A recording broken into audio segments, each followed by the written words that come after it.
एक 4-5 दिवसापासून आपण सगळेच अंतःकरणापासून फक्त बघतोय हैदराबाद मध्ये IT पार्क व्हावं, रिअल एस्टेट डेव्हलपमेंट व्हावी, याच्याकरिता 400 एकर जंगल हे उद्ध्वस्त करण्यात आलेलं आहे, चाललेलं आहे.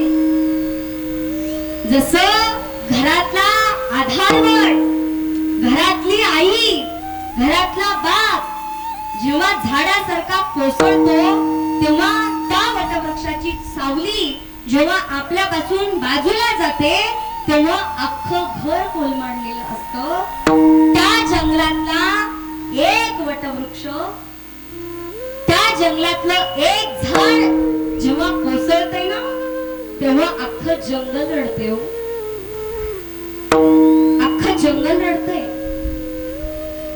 त्या जंगलामध्ये असणारे प्राणी रडताय, त्यांचं घर आपण उद्ध्वस्त केले.